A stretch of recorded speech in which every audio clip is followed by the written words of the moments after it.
ଏବେ आसिला एसएचजी महिला मान पई बहुत बड़ खुशी खबर। एसएचजी महिला मान पई राज्य सरकार कले बड़ घोषणा। बुणाकार एसएचजी हेबे स्वावलंबी। समस्त को मिलिबो राज्य सरकार का आर्थिक सहायता। राज्य सरकार का विभिन्न योजना रे समस्ते हेबे थइथान। आउ रहिबनी अभाव अनाटन।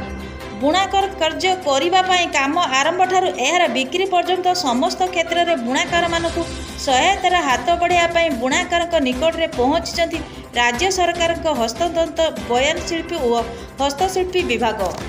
तो जानिबा संपूर्ण अपडेट खबरटी को जानवाक हेले वीडियोटी को शेष पर्यंत देखंतु।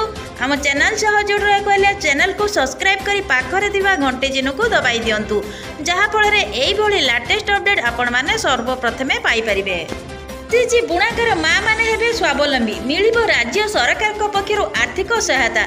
एने बड़ घोषणा करछन्ती राज्य सरकार।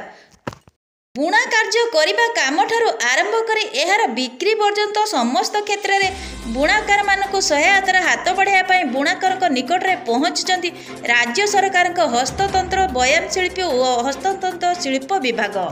पुरी जिला पिपिली ब्लॉक सुहागपुर ठारे हस्ततंत्र बयान शिल्प और हस्तशिल्प विभाग ओडिशा सरकार पक्षर बुणाकार सचेतना और कर्मशाला निर्माण कार्यादेश बंटन शिविर अनुष्ठित हो जाइछि।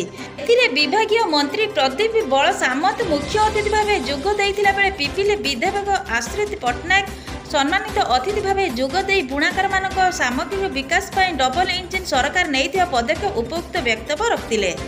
राज्य सरकार हस्ततंत्र बयान शिल्प और शिल्पी विभाग युग्म सचिव देवज्योति नंदी बुणाकार विभिन्न योजना और सहायता और ऋण आदि सरकार व्यवस्था उपलब्ध कराइबा सह तालीम और व्यवसाय किपरि भल होई पारे से नै वक्तव्य माध्यम सचेतना कराइथिले।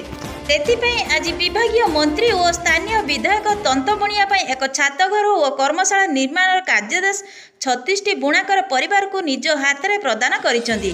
तेबे सरकार आसिबार स्वल्प दिन माध्यम कार्यादेश पाई बुणाकार माने उत्साहित हेबा सह ए सरकार कार्यधारा उपरे दृढ़ विश्वास थिबा कहिसेंती। बुणाकार माने राज्य सरकार ठारो विभिन्न योजना नैथिबा बेले अनेक आवेदन करिसेंती।